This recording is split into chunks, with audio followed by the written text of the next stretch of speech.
భారత తూర్పు సరిహద్దుల్లో అలజడి మొదలైంది. నిన్నటి వరకు బంగ్లాలో పాక్ చైనా జోక్యంపై ఆందోళన చెందిన ఢిల్లీకి ఇప్పుడు ఊహించని మరో సవాల్ ఎదురవుతుంది. ఆ సవాల్ ఎవరి నుంచో కాదు, మనకు వ్యూహాత్మక భాగస్వామిగా చెప్పుకున్న అమెరికా నుంచే. ఒకవైపు టారిఫ్స్ యుద్ధం ప్రకటిస్తూనే మరోవైపు భారత వ్యతిరేక శక్తులకు వాషింగ్టన్ రెడ్ కార్పెట్ పరుస్తుంది. 1979లో వేలాది మంది ఊచకోత కోసిన చరిత్ర ఉన్న జమాతే ఇస్లామీతో రహస్యంగా అమెరికన్లు భేటీ అవుతున్నారు. వచ్చే ఫిబ్రవరి 12 ఎన్నికల్లో జమాతే విజయం సాధిస్తుందా? భారత అంతర్గత భద్రతకి జమాత్ ముప్పుగా మారుతుందా? యూనస్ హయాంలో భారత్ బంగ్లా సంబంధాలు డెడ్ ఎండ్కు చేరుకున్నాయి. వాషింగ్టన్ పోస్ట్ బయటపెట్టిన బంగ్లాలో అమెరికా గేమ్ ప్లాన్ ఏంటి? జమాత్ ఎదుగుదల భారత్కు గండం తప్పదా? Let's watch. జమాత్తో అమెరికా సీక్రెట్ చర్చలు ఎందుకు? యాంటీ ఇండియా శక్తులతో ట్రంప్ దోస్తీ చేస్తున్నాడా? జమాత్ ఎదుగుదల ఢిల్లీకి గుబులు పుట్టేస్తోందా? తూర్పు సరిహద్దులోని బంగ్లాదేశ్ నుంచి భారత్కు సమస్యలు తీవ్రమవుతున్నాయి. ఈసారి మరో సమస్య వెలుగులోకొచ్చింది. సాధారణంగా బంగ్లాదేశ్లో పాగా వేసేందుకు పాకిస్తాన్, చైనా ఎప్పటినుంచో తీవ్రంగా ప్రయత్నాలు చేస్తున్నాయి. భారత్ను మరింత ఒత్తిడికి గురి చేయడమే లక్ష్యంగా ఆ రెండు దేశాలు అడుగులేస్తున్నాయి. అయితే ఇప్పుడు సవాల్ ఆ రెండు దేశాల నుంచి కాదు, భారత్పై అత్యధిక సుంకాలతో అమెరికా అధ్యక్షుడు డొనాల్డ్ ట్రంప్ విరుచుకుపడ్డాడు. ఇప్పుడు అదే ట్రంప్ నుంచి బంగ్లాలో భారత్ కొత్త సవాల్ను ఎదుర్కొంటోంది. ఢాకాలో పాగా వేసేందుకు వాషింగ్టన్ అడుగులేస్తోంది. ప్రధానంగా జమాతే ఇస్లామీతో చట్టాపట్టాలు వేసుకునేందుకు అమెరికా తీవ్ర ప్రయత్నాలు ప్రారంభించింది. భారత్కు వ్యతిరేకంగా వ్యవహరిస్తున్న జమాతేతో అమెరికా సీక్రెట్ మంత్రాలు నిర్వహిస్తోంది. ఈ విషయంపై తాజాగా అమెరికా మీడియా సంస్థ వాషింగ్టన్ పోస్ట్ ఓ కథనాన్ని ప్రచురించింది.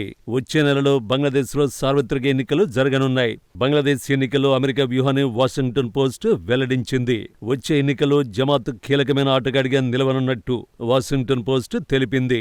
ఈ నేపథ్యంలో అమెరికా నేరుగా జమాత్తో సంబంధాలకు ఎత్తునిస్తున్నట్టు వివరించింది. కొన్ని ఆడియో రికార్డింగ్ల ఆధారంగా వాషింగ్టన్ పోస్ట్ ఈ కథనాన్ని రాసినట్టు తెలుస్తోంది. గత నెలలో ఢాకాలో అమెరికన్లు సీక్రెట్ మీటింగ్ నిర్వహించారు.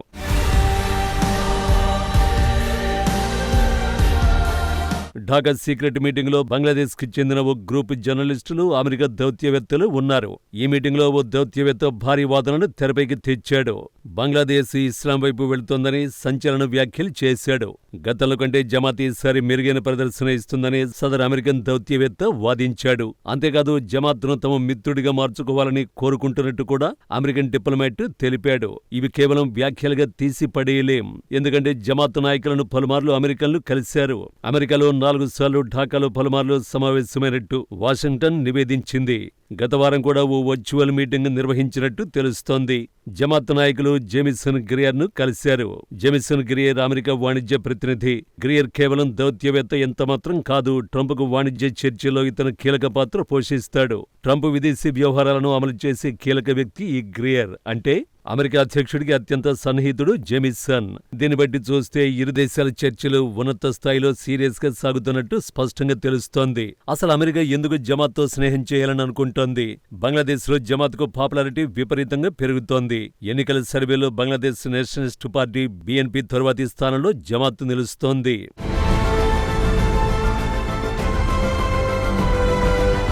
గత వారం వచ్చిన ఓ ఎన్నికల సర్వేలో BNPకి 34.7% ప్రజలు మద్దతు పలికినట్టు తేలింది. అయితే జమాత్ పరిస్థితి ఏంటి? ఈ పార్టీకి 2వ స్థానం లభించింది. జమాత్కు 33.6% మంది ప్రజలు అనుకూలంగా ఉన్నారు. సరిగ్గా చెప్పాలంటే రెండు పార్టీల మధ్య వ్యత్యాసం కేవలం 1% మాత్రమే. ఈ సర్వేలు వాస్తవాలకు అద్దం పడుతున్నాయి. జమాతే ఇస్లామీ ఇప్పుడు బంగ్లాదేశ్ రాజకీయాల్లో చిన్న చితక పార్టీ ఏమాత్రం కాదు. ఇది ప్రస్తుత రాజకీయాల్లో బలమైన పోటీదారుగా ఎదిగింది. బంగ్లాదేశ్ నేషనలిస్ట్ పార్టీతో జమాత్ హోరాహోరీగా తలపడుతుంది. ఇది జమాత్ అదృష్టాన్ని మలుపు తిప్పి ఒక అనూహ్య పరిణామమని చెప్పాలి. బంగ్లాదేశ్కు స్వాతంత్ర్యం వచ్చిన నాటి నుంచి అనేక మార్లు ఆ పార్టీ నిషేధానికి గురైంది. దీనికి ఒక వివాదాస్పద చారిత్రక నేపథ్యం ఉంది.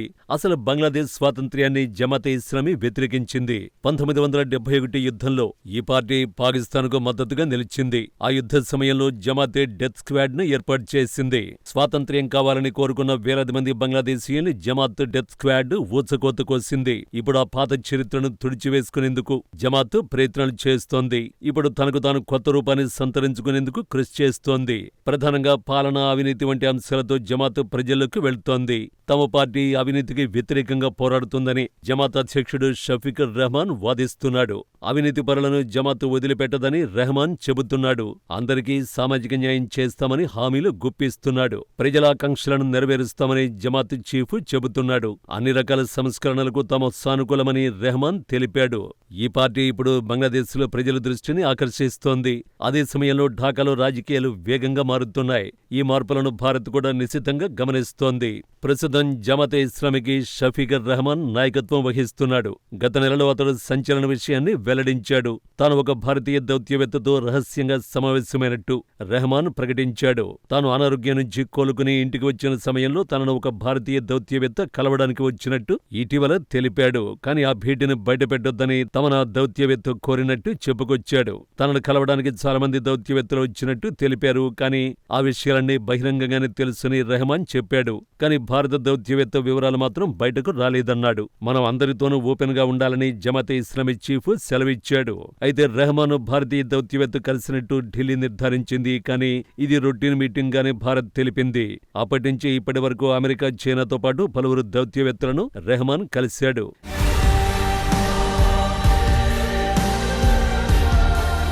జమాతే ఇస్లామీకి ఉన్న క్రూరమైన ఇమేజ్ను మార్చి ప్రపంచం ముందు మారిపోయిన పార్టీగా చూపేందుకు షఫీకుర్ రెహమాన్ తీవ్రంగా ప్రయత్నిస్తున్నాడు. అయితే ఇప్పుడు రెహమాన్ చెబుతున్న చిలుక పలుకులు ఓట్లను రాబడుతాయా? ఈ ప్రశ్నకు నెల రోజుల్లో సమాధానం రానుంది. కానీ భారత్కు ఒక్క విషయంలో మాత్రం చాలా స్పష్టత వచ్చింది. తన ప్రయోజనాలు కాపాడుకోవాలంటే బంగ్లాదేశ్లో అన్ని పక్షాలతో చర్చలు జరపక తప్పదు. అయితే అందుకు అవకాశాలు కూడా క్రమంగా తగ్గిపోతున్నాయి. మహమ్మద్ యూనుస్ నాయకత్వంలో భారత్, బంగ్లాదేశ్ మధ్య నమ్మకం పూర్తిగా దెబ్బతింది. జమాతే ఇస్లామీపై ఉన్న నిషేధాన్ని యూనుస్ ప్రభుత్వమే ఎత్తేసింది. ఒకవైపు జమాత్పై నిషేధాన్ని ఎత్తేసి మరోవైపు షేక్ హసీనాకు చెందిన పార్టీ అవామీ లీగ్పై నిషేధాన్ని విధించింది. బంగ్లాదేశ్ విదేశాంగ విధానాన్ని యూనుస్ పూర్తిగా ప్రక్షాళన చేశాడు. భారత్తో సంబంధాలను ఉద్రిక్తంగా మార్చేశాడు.